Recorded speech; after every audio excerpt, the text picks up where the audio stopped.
This is another Disney podcast production. Hello, everyone. Welcome to another Disney podcast. This happens to be episode 42, which is not special in any way, shape, or form. But we usually roll to an intro, and we're not going to do that. We're going to go straight into our show with Brandon. I don't know why I introduced you as like it was a weird thing that never happens. Like, it's a weird, like it was like the first time. It feels like the first time, like the very first time. We're going to be on our show with Brandon. Like everybody's going to be like, yep. Oh, yep. Just like every other week, yeah. Dave. Mm-hmm. Yeah. For the past like 30 plus episodes. Yeah. Dude, we're like, thanks for having me. We're coming up. I know you didn't start day one, but we're coming up on like our 1 year anniversary is January 1st. That's crazy. Yeah. It's like less. I've been listening since day one. Yeah, it's true. It's like 45 days out. That's pretty crazy. Anyway, so quick report from home, and for you that means Disney World. So Christmas is in full swing. Yeah, have you guys hopped over there yet? We have not been to any parks since the Christmas stuff went up. There's just too many people. Last weekend was Wine and Dine race weekend, so the parks were absolutely crazy. It looked like regular old wait times, Seven Dwarfs Mine Train was 140 minutes. Test Track was like 2 hours. Rise of the Resistance been 4 hours. So there's just way too many people. I have been able to watch the Christmas time fireworks from the backyard. And I have to say, we were talking a little bit about this before the show, but they're way better than the 50th anniversary fireworks. Not surprised. I still feel like Disney's going to change the 50th anniversary fireworks somewhere in the 18-month period. But it's our 50th after and a half. Those, they got to step it up. They got to step it up. Yeah, and the perimeter fireworks are back, so that's cool. That adds to the global sky experience. I don't know. They are very loud. Like they shake our house. Nice. They're super loud. We live like a mile and a half from a naval air base, so our house gets shaken quite frequently. Correct. But really it's the helicopters that do it more than the jets, believe it or not. The helicopters like rattle the windows. It's like whoa, whoa, whoa. Yeah, this is great Disney discussion we're having here. Thanks for tuning in for all your military sound needs. Whoa, whoa, whoa.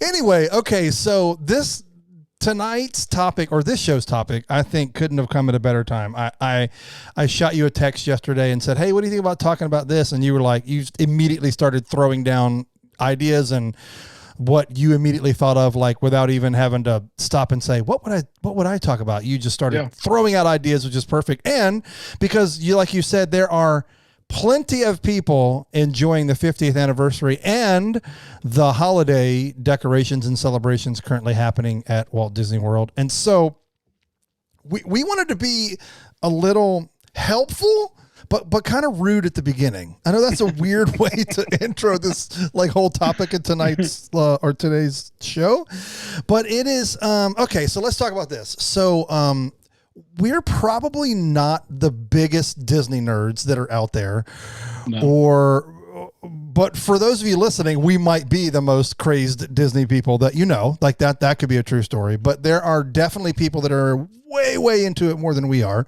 We do love it. That's not a lie. And so I go a lot, don't live there. I go a lot. Brandon loves Disney so much that him and Krista moved there. I mean, so there's some passion involved, right? We straight up relocated 800 miles away. Right. Yeah. So we wanted to talk about all of you people that are vacationing there. We wanted to give you 10 things that you're doing wrong when it comes to your Disney vacation. Now, like, I know that's challenging because it sounds like negative, but the whole idea is, hey, we've been a lot. Brandon lives there. Let's talk to you guys about some things that we think could help improve your Disney World travel experience. No one calls it that. That's so weird. So anyway, we're going to, and there aren't in any order. They're not a top 10. They're just 10 things that we have noticed, and we're guilty of some, maybe all of these at some point in our trips. And we just wanted to say, hey, stop doing these things and see if your trip doesn't get any better. That's fair, right? Is that a good one? That's absolutely fair. Okay. Yeah, absolutely.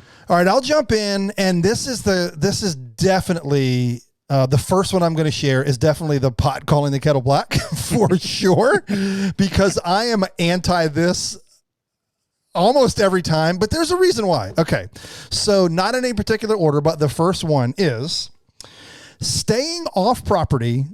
It might save you some money, but it's not going to be as magical as a vacation as staying on the Disney at a Disney resort or on Disney property. Now, we commonly refer to it, Brandon, right, as the Disney bubble, right? Yes. Once you leave those purple and red signs, it's a jungle out there. It's a jungle. It's Florida, people. Yeah. It is crazy. Now, so I will say this. When we went once a year, starting in like 07 probably, that's when the addiction probably went crazy. We always stayed on property. Now that I like to go way more than once a year and they're shorter trips, I almost never stay on property. So if you're somebody that goes once a year, once every couple of years, once every 5 years, it's not worth the $100 to $500 that you might save, depending on, it could be way more than that, but depending on what level of Disney experience hotel that you want to stay at. These words are just flowing freely tonight. It's not worth it. It's not like, there is something about staying on property. And even though in the past few years, the value resorts have definitely increased in price, some may say more than they're worth. It's worth it if you're not a frequent flyer to Disney. So I'll give a good example. So for the 50th, we didn't have no choice. Back then, we had no idea what the pandemic was going to be like. You had to have a reservation to get in on the 50th. We knew it was going to be, all the Disney nerds like us wanted to be there day one, right? And so you had to be staying on property to be able to book a reservation that far out. And so we decided to stay at Pop. You guys ended up joining us and did a staycation and actually stayed on property at Pop. Actually, at first we did movies, but we finally got it moved to Pop so we could all be together. And I got to tell you, it was the best trip I've had in a while. And that had nothing to do with the 50th, because I kind of reamed Disney about my 50th experience trip. But it was awesome staying on property. I didn't realize how much I missed it. Yeah. Yeah, I mean, there's definitely a magic to it. I mean, we always joke about the Disney bubble, but there is something when you step on property at Disney, like the real world goes away. Like you don't worry about work. You don't worry about, what was going on at home before you went on vacation. I mean, even though I live 10 minutes away, like just packing up our stuff, going to Pop Century and like unloading stuff at the hotel has a totally different feel. Like Krista and I talked about it a lot. Like that vacation, that 50th anniversary experience would have been completely different if we had just met you at the parks and stayed at our house. So I agree. Like there's just something magical about it, and staying off property, you got to think of all the other stuff that you don't get, right? You stay on property. There's free transportation everywhere. Now, a lot of the other hotels in Orlando now have some sort of transportation to the park, but it's not going to be as reliable. The people aren't going to be as friendly. The bus drivers are not going to be as friendly. It's not going to be as frequent, so a lot of times you got to end up renting a car, driving yourself back and forth, which, sometimes that's more beneficial depending on the park you're going to. But when you're on vacation, you don't necessarily want to worry about a car and paying for parking and things like that. So I agree.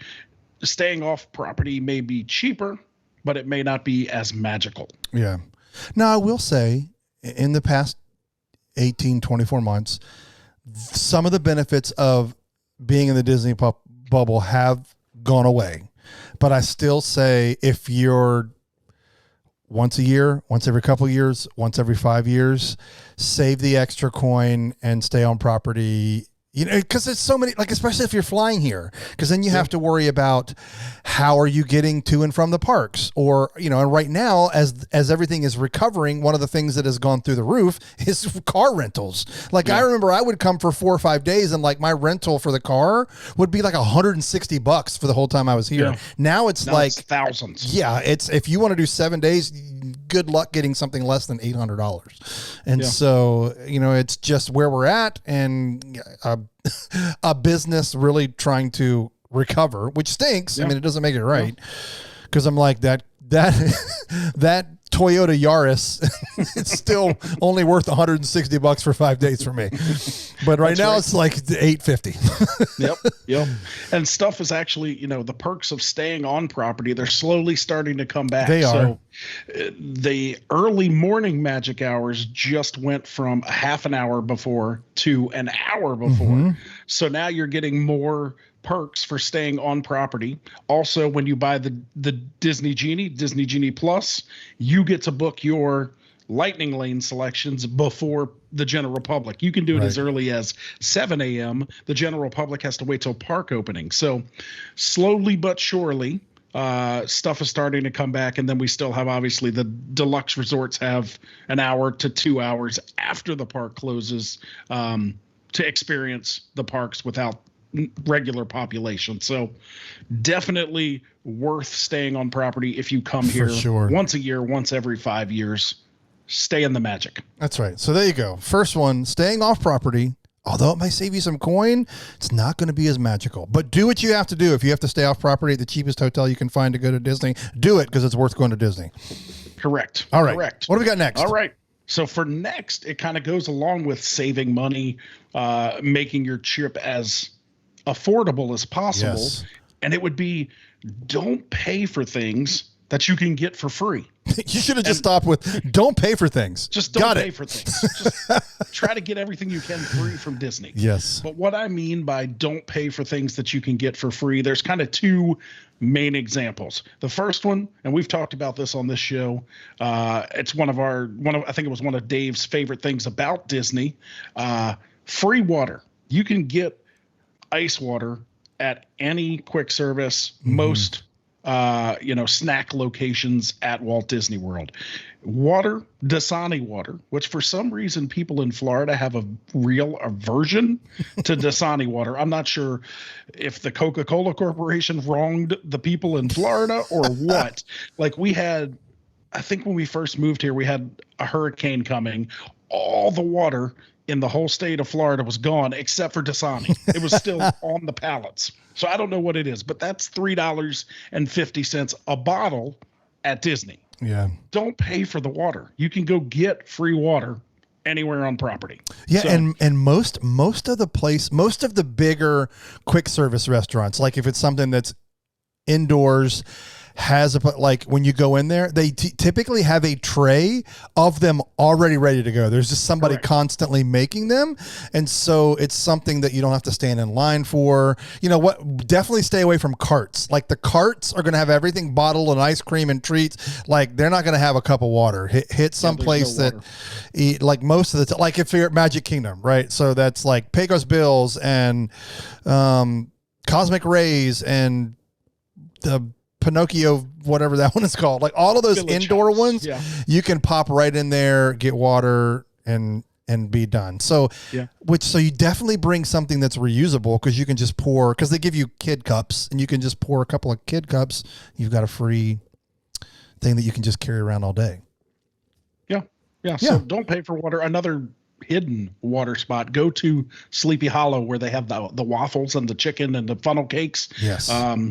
Not many people go over there because they don't think you can get water there, but they have the tray just like every other quick service place. So Sleepy Hollow. Another thing, when I say don't pay for stuff you can get for free, I'm talking about PhotoPass. Now, I'm going to put a little asterisk beside PhotoPass because obviously if you pay for the service, you're going to get special photos that you can't do yourself. Right. But what I mean with don't pay for stuff that you can get for free, PhotoPass photographers can use your camera or your phone to take the exact same picture.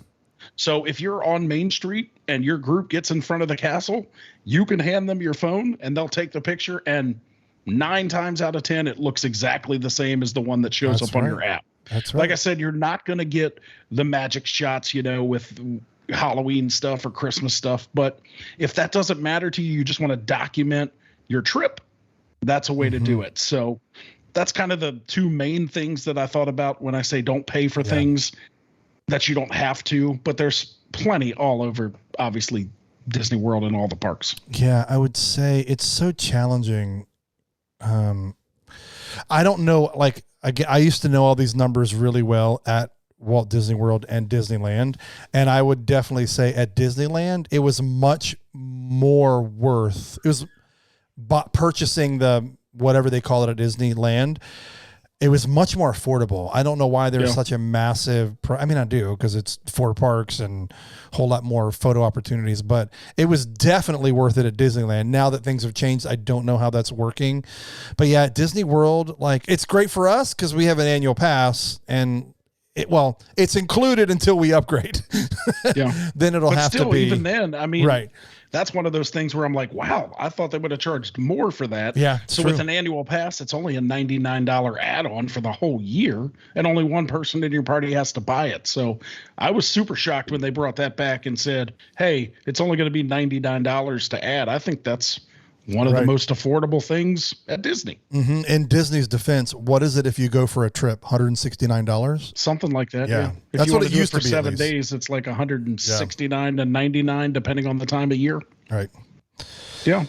Okay. Good ones. All right. Next is for you young families out there. Park hopping with children, especially young children, it isn't all it's cracked up to be. It's a little bit easier if you have your own vehicle. Yeah. Here, let me add all the asterisks. It's a little bit easier if you have your own vehicle, if you're not including Magic Kingdom, and you're going later in the day, which I guess you have to right now because it's 2 p.m. Yeah. Okay. All joking aside, it's not as great as an experience with little ones.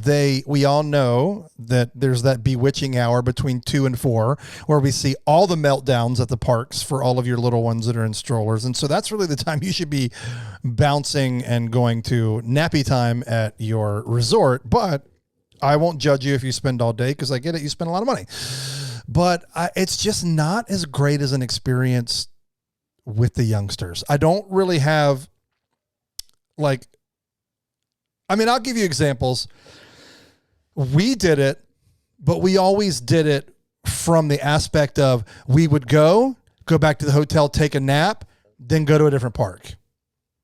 Like, that was the easiest way that we found to do it. But right now it's a super pain at Magic Kingdom, right? Because there's no trams. There's just no way around it. Magic Kingdom is my favorite park. There is no easy way to get in and get out and get there. You stay on property and you're not on a monorail resort. It's a 45-minute experience no matter how you look at it. It just is. Yeah. You got to drive there. You've got to pull in a part. You got to walk. You got to go through security. Then you got to wait at the TTC. Then you got to get there. It just is. It's not where most of the times if you park hop to Animal Kingdom, Epcot, and Animal Kingdom. Did I say that twice? Hollywood. Thank you. Especially the later in the day that you go, the parking attendants might be gone. And you can kind of stroll all the way up to the front and find a parking space, and then you're good. Yeah. But I would not say it's worth, maybe I should say it this way. It's not worth the extra money if you have little ones. Just pick your park, go to that park for the day, go back and rest, go back and finish some other things you want to do the day. Save the money if they're young. Now, if you have kids like preteens and up, then it's definitely worth it. I think they're going to be the mentality of how much can we experience? How much can we fit in? I'm so excited to be here. Let's go. And I think you're going to get more of that where the little ones are going to be already overstimulated by everything. And then we're feeding them Mickey treats left and right. Right. Yeah. So I feel like I didn't do a good job convincing you that was a bad idea, but yeah, you know your family.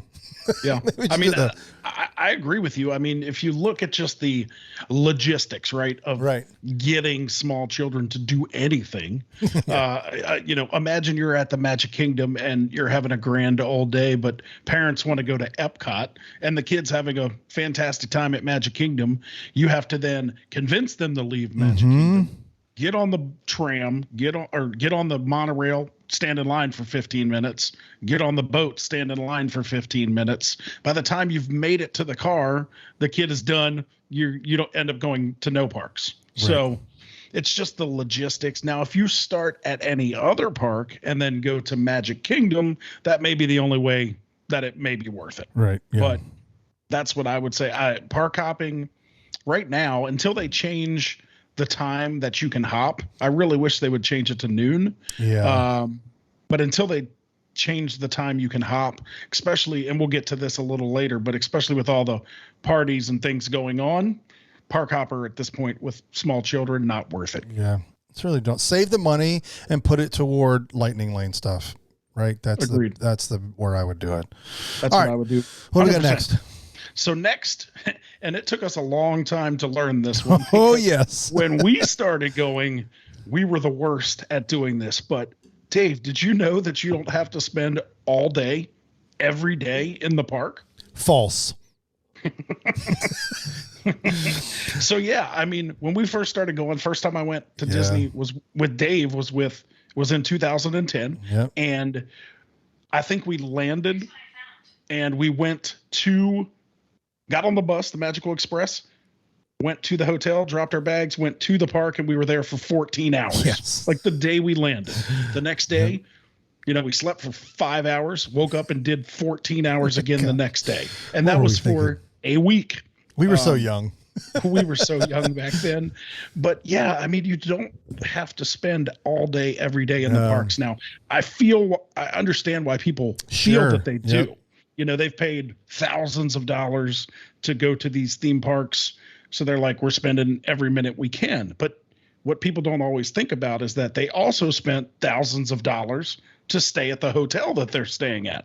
So if you're not staying at a value resort, which is kind of creeping up in price now, but if you're at a moderate or a deluxe resort, you paid a lot of money for that resort. There's awesome things, pools, restaurants, pool bars. There's a lot of stuff to experience at the resort. So you need to take a break, and it's great for your psyche. It's great for your body. When we went in October, we went back every day and jumped in the pool because it was hot and it was nice to just that pool was cold. That pool was freezing. That's the coldest I've ever felt a pool at Disney. Man. But it was nice because you got refreshed and then you jumped in the shower and then we went and hit the whatever park at night. But that's what, and that's why there's always meltdowns. That's why there's always fights among people. You just try to go to the park and just go for 14 hours. And that is not hard. Sustainable for a week. Like I'll tell you, like for example, I mean, I know it was when we were there on October 1, of course that was the start of the 50th and we had to get there at dark 30 because we were like, what is it going to be like? Are they going to do anything special? Are execs going to be there? We were bright eyed and bushy tailed and hopeful. None of that stuff happened. It didn't take away from the day, but none of it happened. But then like, as we got to fireworks time, like, we went in that little, there's somebody with balloons standing there, but there's like that little alcove that you can dip off if you're looking at the castle. It's about halfway down Main Street on the right. There's usually somebody doing characters back there. There's a restroom, I think, back there or something. Used to be some old phone booths back there. But anyway, there's like tables and stuff. We planted our happy rear ends and sat there for like 2.5 hours before the fireworks. Yeah. We just did nothing. We just sat there. So it's like, we've learned. Like we have to stay here all day because we wanted to be a part of it, but we literally planted ourselves for 2.5 hours and did nothing. Talked, looked at our phones, picked our noses. It was fantastic. I mean, it's hard, and like the biggest thing, one of my wife's aversions to going to Disney World is she immediately returns home and needs a vacation because of her vacation. Correct. Disney is not a relaxing vacation by any stretch. Now, if you go a lot, you can afford, like the amount of times that we go, you can afford to make it relaxing. Right. I mean, we were talking about when we went on October 1st, like I think I sat more that day than I have ever sat in a Disney park ever. I mean, we would walk 10 feet, grab a snack, sit for an hour, walk 10 more feet, grab another snack, sit for an hour. But you really do need to pace yourself. You really do need to take a break. Like I said, the resorts have awesome stuff. Disney Springs is around. Like there's other stuff to do at Disney that doesn't require you to kill yourself and walk 40 miles a day. For sure. Yep. It's good stuff. Okay. So find your pace. I know you spent money, but find your pace. Make it a vacation. Include the word vacation in your vacation. Correct. Okay, the next one is a little bit of play on words, but it's so true. Okay. Scheduling 3 sit-down meals every day is going to eat away at your park time. You're welcome, folks. You are so welcome.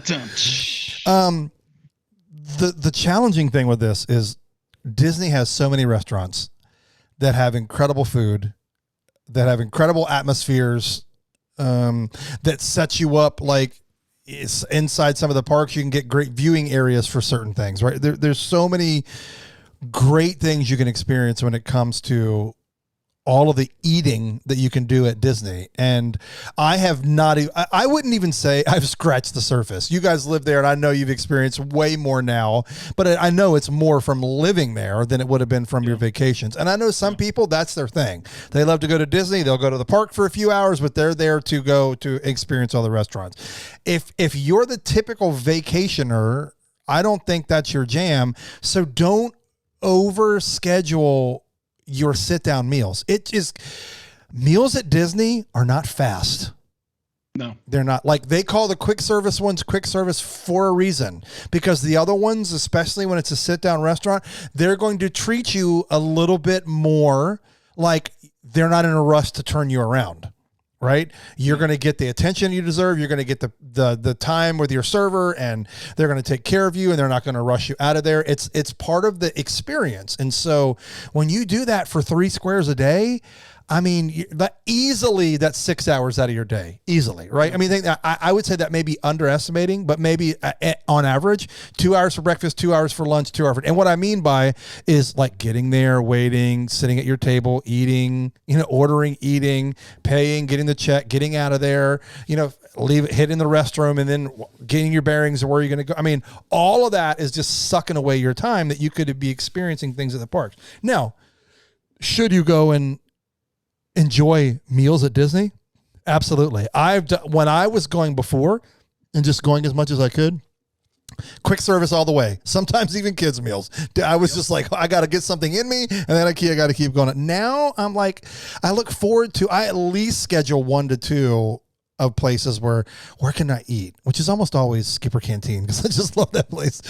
But it's just everything in moderation, right? If you're there for 7 days, and you want to do 7 restaurants, okay, break it up, do 1 a day, right? I mean, just find a way to where it doesn't, you don't want to get back and be like, man, we ate some great food, but we hardly did anything else.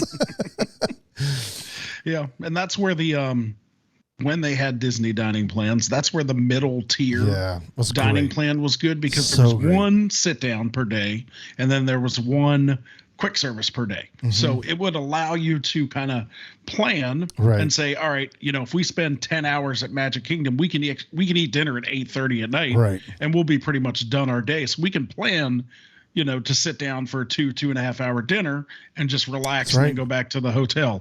Now that they've done away with dining plans for now, at least, it's a little less hectic, I would say, as far as having to plan 2-3 sit down meals, because they're just not available. It's just not, there's not the availability to do that right now with the restaurants down here. So definitely don't, I hate to say waste your time, because it's not really a waste of your time. It's good food. But if you're there one time every 10 years, don't waste your time sitting down to eat for every meal. For sure. For sure. It's brilliant. All right. Next one. Yes. In no particular order. In no particular order. And this one, a lot of people may not know about. So I'm glad we're talking about this. But looking at the calendar when you're planning a trip to Walt Disney World is very key. And this will go along with another one that we talk about later. But looking at the calendar is super key, especially if you're planning on doing something special. As of right now, there's a Very Merriest After Hours event. So what a lot of people don't do, and what they do wrong, is that, say they're coming for 7 days, they buy 7 days worth of park tickets. And then they decide they want to go to a Boo Bash or a Not So Scary Halloween party or a Very Merriest After Hours. Mm-hmm. And you don't need a park ticket for that day, right? No. You don't have to. You can get in the park early. So with Very Merriest After Hours now, you can get in the park at 7 p.m. Mm-hmm. So Very Merriest After Hours runs until 1 a.m. So you can get in the park. You can see the new Enchantment fireworks. You can go to your party. You can see the Christmas time fireworks, the Christmas time parade. You have 6 hours in the park. You don't have to buy a ticket for that day. So what happens is people come, they decide they want to go to these after hours events. They want to go to these special parties. They leave with 2 tickets that they haven't used, or they feel like they just have to run over and scan into Magic Kingdom because they paid for the ticket. So they end up going for, what they thought was going to be 6 hours turns into 12 hours because we have to use the ticket. Right. So if you're going to plan, look at the calendar, find out what's going on. If you're going to go to one of these special ticketed events, do not buy a park ticket for that day. If you're here for 7 days, you're going to a party, buy 5 days of tickets. Go to the party on the 6th. Rest on the other day. That's right. So a couple of things to add to that. So one is I know that you're like, gosh, but that's only 6 hours and that's Magic Kingdom. The biggest difference though is you'll be blown away at what you can do in 6 hours when it comes to these after party events, because it is a significantly reduced capacity in the park for these after hours events. So that's one thing to think of.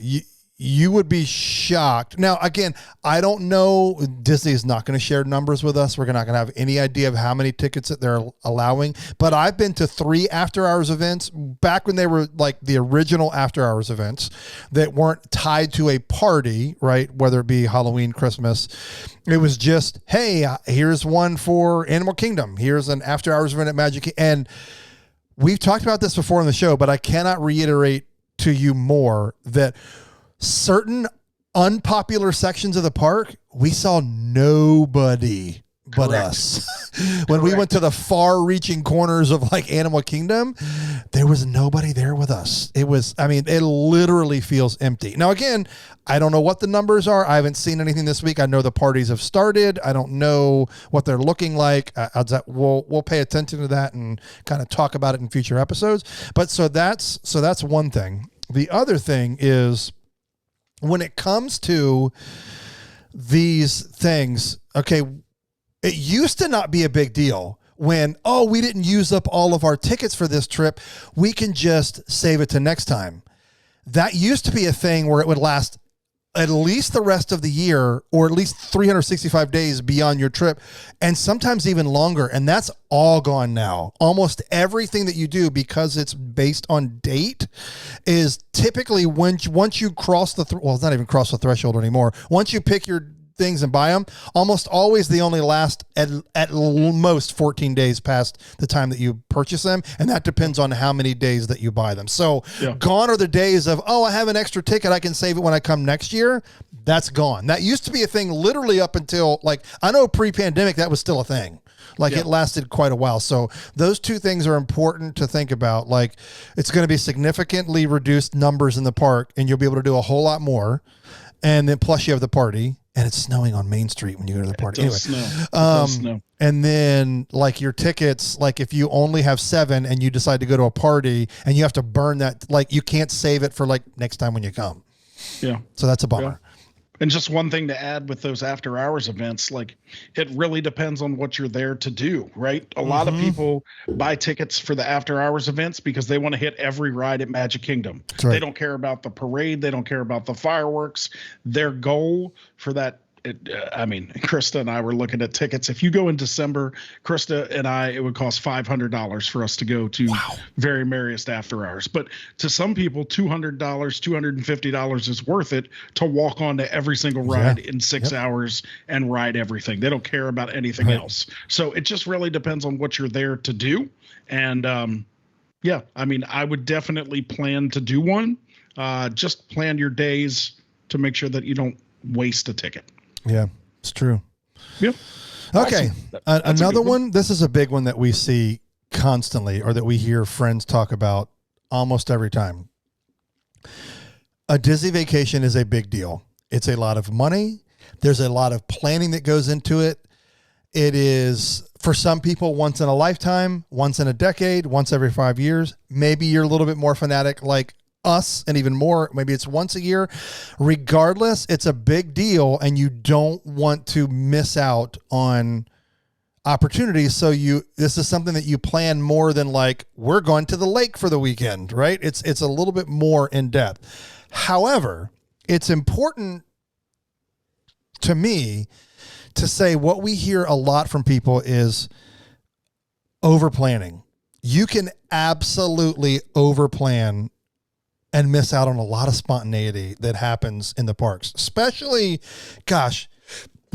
right now, because the cavalcades, I mean, they're random, but you can kind of set your clock to them. Like if you go there enough, you kind of know when they're coming, and they usually come in 15-minute spurts, but that's regardless. But there'll be random characters just like up on the train station at Magic Kingdom. There'll be Chip and Dale will be over in like across the little, I don't know, over there near Country Bears Jamboree, right? There's all kinds of crazy things that if you're constantly looking on your spreadsheet, running to the next thing, we're going to this right. Because, okay, we got to eat lunch from this hour to this hour. You're going to miss out on a lot of just stopping and say, hey, guys, what do you want to do? Yes. A lot. Yes. You're going to miss a lot of that. Now, there's nothing wrong with planning. Now, Audrey, I am really picking on Audrey from Plan for the Magic on this particular one, because she is your spreadsheet plan to the hilt. Not so much like the day, but like all the details are taken care of. Where when you go on a trip to Disney with the Daniels, we got the dates and where we're staying and what park we're going. That's it. What do y'all want to do? Now, Fast Passes made it easy. You at least knew your 3 rides, but then after that, it was kind of like a gamble, right? But I know people that literally say, okay, we're going to rope drop, and then we're going to go to this ride. Then we're going to go to this ride. I've never been that person, and I think I've benefited because of it. We've had so many incredible things randomly happen to our kiddos on trips, just because we're not nose to the grind, run into this, and kind of running ourselves ragged, really is what it boils down to. Yeah. But I don't want to take away from you planners, because please plan. Do not go to Disney. Do not spend that amount of money and be like, I don't know what we're going to do. Like I used to joke with Brandon and Chris all the time. There used to be always to be a way to tell the people who didn't really plan their Disney trips, because they always had the gray magic bands. The gray band. The whole family of 6 had the gray magic. You're like, they didn't know what they were doing. They didn't have any idea. Nope. So yeah, like it just, there's so many fun things that happen. And I got to tell you, I am still guilty of this.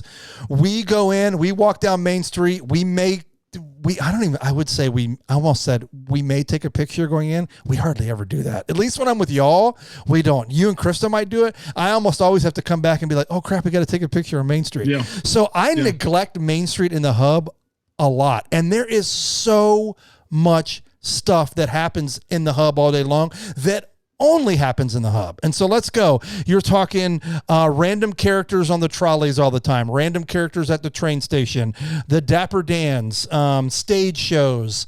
I mean, I know the cavalcades kind of go, they have their little trail through, what do they come out next to Splash Mountain, go through, Liberty Square. Yeah, Liberty Square, and then over the cross into the hub. So you can still see that a little bit, but there's a lot that happens there, and I'm only ever in the hub, to be honest with you, when getting ready for a fireworks show or rolling in the morning or whatever time that we get there, and maybe remembering to stop and take a picture. So I'm also preaching to myself that I'm never paying attention to what's happening. Now I know there's 3 other parks, but there's all kinds of stuff that you can sometimes miss out on if you've got your days planned to the T. Yeah. Yeah, one of the more special things we watched one of the last times we were there, that we would, we'd always rush by, but like at 5 o'clock or sundown or whatever time it is, and kind of in the main square right there, when you enter Magic Kingdom, they do the flag retreat ceremony. So they always pick a veteran or someone who served someone who served in the military, but they do a whole ceremony where the Dapper Dans come out, they sing the national anthem, they lower the flag, and then the service member, they hand it to them folded up, and they kind of walk down Main Street, and everybody claps for them, and then they kind of go into the Emporium. So if you're just running into the, like you've park hopped and you're running into the park because you have to get to Big Thunder Mountain all the way at the back of the park. That's and Dave. You have to be there for your lightning lane in 20 minutes. You're not going to be able to stop to see things like that. Yeah. So that's one of the cooler things that we saw. It was cool. Yeah, there's lots of things. We've walked by that a lot. Right. There's lots of things that are happening that are never going to be on a park map. It's never going to be included in the daily things because they're just random. I mean, not that this is a spontaneity thing, but I'll never forget that. I mean, the most magical moment I've ever had is just, we went to Hollywood Studios years ago, way back when Frozen was still super popular, and they did a thing on, is that Sunset Boulevard or Hollywood Boulevard? Yeah. Hollywood Boulevard. And it would, like, they were off on a stage, and then at the end of it, Elsa would do her thing, and then it snowed like on Hollywood Boulevard. And our daughter was on my shoulders, like singing at the top of her lungs, and this cast member like saw her and like brought her this dual doll. Like, you flip it one way, it was Anna, flip it the other way, it was Elsa. And like, you always remember what they said to her. I never can remember. What did she say to her? Something like, Elsa saw you singing your heart out or something like that, and she wanted you to have this gift. But if we were just concerned, get to the fireworks, get the best spot for the fireworks. Get up front. We were way further back. We were all like, it took us 2 minutes to get out of the park. We were that far back, because we asked cast members, and they're like, no, the best place to watch it is like the Neon Pluto. Remember that, down the street. So like, if we had been like, we got to go sit in front of the Chinese theater for an hour, so which we've done. Like, we never would have seen that. So yeah, there's spontaneity everywhere. I mean, there's just these magical moments that you never know are going to happen. I don't know, that one's not really spontaneous, but like, we weren't up front, crowded. We had the room to go, and like, I mean, there were tons of people like filming with their phones, and our daughter was singing at the top of her lungs, and people were literally turning and they started recording her. So it was kind of hilarious, but also pretty wild. It was crazy. Yes. Okay, Brandon, why don't you talk about this next one? Now, we don't have to spend a lot of time on this one. It's kind of obvious, but still. This one's pretty straightforward. So, like we talked about earlier, like when you go to Disney, it's not really a vacation. Like, you're away somewhere doing something else. It's not really like restful. And if you like to go to the parks, being lazy, I don't want to say lazy, but sleeping in, resting is not going to benefit you, because the later you get to Disney parks, the more crowded it's going to be. So basically, if you're on property, take advantage of your early morning magic hours. They're not magic hours anymore, but whatever they call them now. Go for that extra hour in the park. You're going to be able to ride a lot of stuff in an hour that you're not going to be able to ride if you showed up at 2 p.m. It's just not going to happen. And that's especially true for the smaller parks. So we're talking Hollywood, we're talking Animal Kingdom. If you go there in the middle of the day, it's going to be super crowded. Avatar's Flight of Passage is going to be a long line. Everest's going to be a long line. Rise of the Resistance, Slinky Dog, those are all going to be ridiculous lines if you show up in the middle of the day. So put on your big boy pants, get up early. You can always come back and rest, like we talked about. That's right. But go early, ride your stuff, experience it, come back and take a rest. Yeah. Take your naps in the daytime. Don't sleep in. Which I'm guilty of, sleeping in and taking naps. But it's just an old man thing, I think.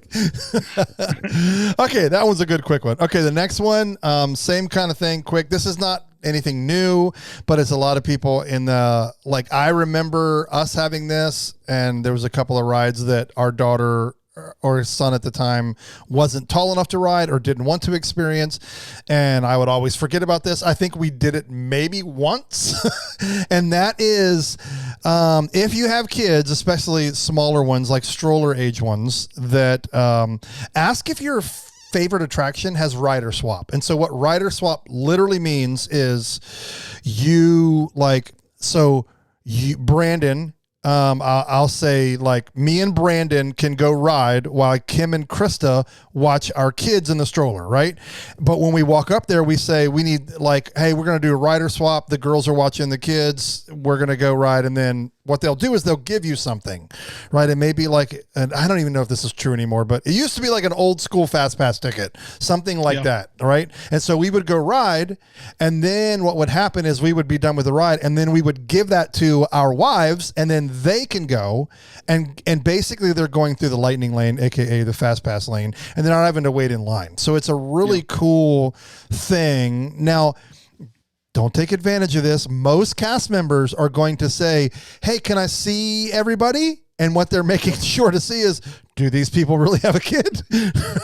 So don't try. Now, not all of them do that, but please don't try to take advantage of this. Is a great system for parents, especially with littles. Like even though our kids are much older now, they're not riding Tower of Terror ever. But back then, we could at least use that excuse to go ride it real quick and then be done with it.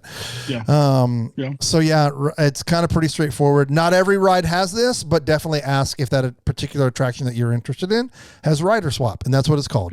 Rider swap. And I think they updated it just a little bit. I don't know that it's still old school fast pass. I think now you do it, first person goes on, and then just like lightning lane or something like that, they give you a time to come back. So perfect. You may not jump right back on it. You may come back in an hour, but same principle, same deal. Just ask for rider swap, especially if you have little kids, because both parents love Disney. They want to experience both the rides. It's not fair, obviously, for one to always watch the kid and somebody to miss out. So people may not know about that option. Rider swap is great for families. Really great. Okay. Really great. This next one, I'll let you introduce it. This one's a biggie for me. This is a big deal. Now, I know that we can't always plan when we go. Sometimes it's just the nature of how life works out. But Brandon, introduce this next one before we unpack it.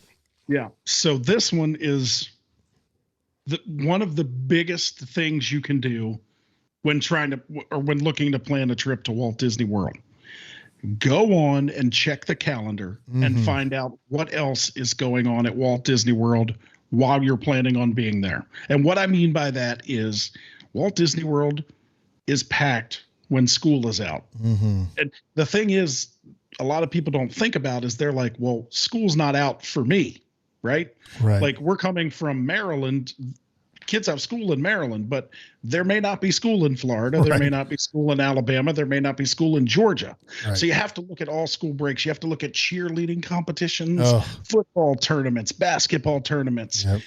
You just have to make sure you check the calendar to see what else is going on while you plan on being at Walt Disney World. Like we talked about a little earlier, last weekend was the half marathon weekend, and running weekends at Walt Disney World are crazy. It's ridiculously packed. The hotels are sold out. So don't plan to come during one of those weekends if you don't want to be waiting in lines for hours and, standing around and staying at the worst place because you can't find anywhere else to stay. So just check the calendar. That's the main thing. For sure. I mean, Run Disney events have always been insanely popular. Well, this is the first one since COVID. And so I could only imagine how many people were there. This weekend was actually the first Disney race I ever did. I think it was, I don't know if they did the same, but I did the Jingle Bell 5K and then the something 10K.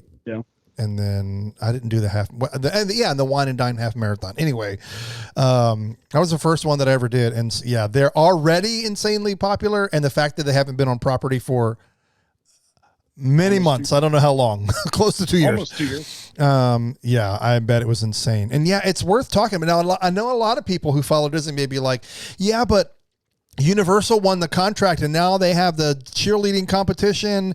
I don't know if they have football, Pee Wee football or not. Well, that doesn't matter. They're all going to Orlando. They're still going to go to Disney. Correct. Promise you. They may not be staying on property anymore. They may not be staying over on Universal property and having their tournaments there.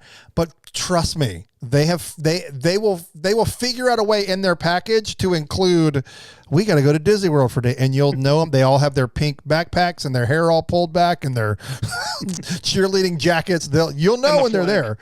And the flag. The leader has the flag that walks around. My goodness. Everybody follow me. I have been there. It's insane. They're everywhere. They're like ants.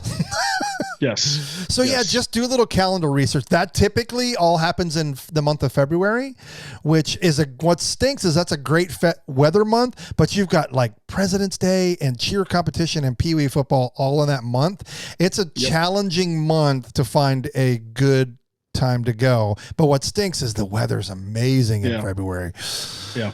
It's amazing. And I mean, and when you look at the calendar, you're also looking at every holiday. Yes. I mean, it's unavoidable. Most people have off during the holidays. So the only time they can go to Disney is during the holidays.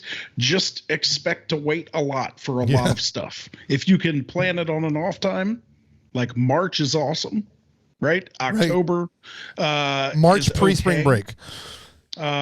Just like end of February, beginning of March is kind of like the best time to go, because even, we would say like right before school starts, but you got to remember at Disney World, Halloween starts in August. Yeah. So there's parties and there's people. And so really it's a very short window of the greatest time to go, but it's really like mid-February to like April, mid-April is a great time to be at Disney. Yeah. We used to almost always go the week after, was it Labor Day in September? Yes. Yeah, we would always, like, Labor Day weekend would pass and then we would go. Well, now like our kids are too old. That's literally like the first week of school. But like when we had preschoolers, I always took our daughter then. Like we went at least 2 or 3 years in a row, like between 3, 4, and 5. That was when we went, because that was literally like fall had kind of started for everybody. Now, again, the Christmas, the Thanksgiving stuff all had started in August, but we went because everybody was like, well, the holidays, Memorial Day, Labor Day's over. Everybody's kind of back in school. It was a great time to go. It's still a pretty slow week, but remember, let's just be honest. There is no good time to go to Disney. There just isn't. Not anymore. Honestly, believe it or not, the past year and a half or so, summer has seen the lowest numbers. But I don't know if that's pandemic related. I don't trust it. But before it was like, oh, don't go in the summer. Like we would avoid it in the summer like a play. But we would watch the numbers and we were like, there's nobody there. It's like the middle of July and there's no one there. That's because it's 3,000 degrees outside. It is. Yeah. So real brief. School breaks, cheer competitions, Pee Wee football, Run Disney. Some of the worst times to take your Disney vacation. So there's our not top 10 of things you're doing wrong on your Disney vacation. Things you're doing wrong at Disney. I know every one of you would be like, no, that's not true. And I would agree with all of them. I would have pushback with every single one of them. And some of them are just like, well, we can only go when we can go. Like, and don't not go because it's not the right time.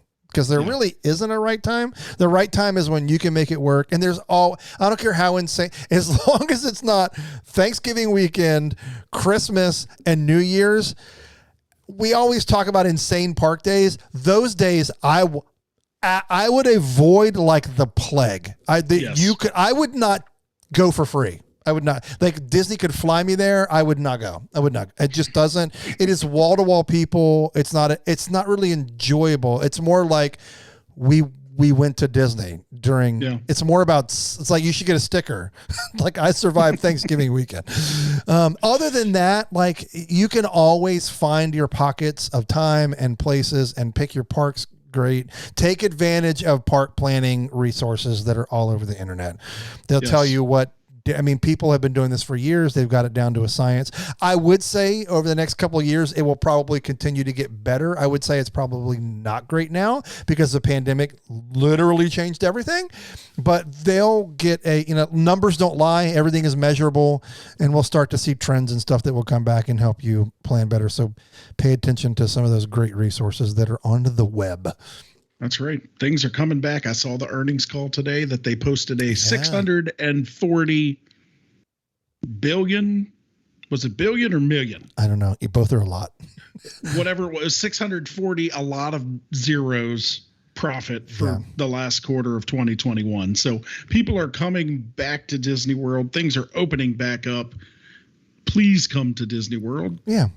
Go say hi to Brandon. Come say hi to me. For reals. All right, man, that's our show. Oh, less than an hour. We did it. Woohoo! We did it. I didn't know if this was going to have to be a two-parter or not, but I think we did well. No, we did good. Less than an hour. I like it. Like it. Okay. That's our show, folks. That's our show. I don't have an arrivederci. Bon voyage. I snorted. I laughed. That's not good. Okay. Until next week, I have a cool topic that I'm going to tell Brandon right when we get done recording and see if he likes it. Until next week, bon voyage. Incredibles reference.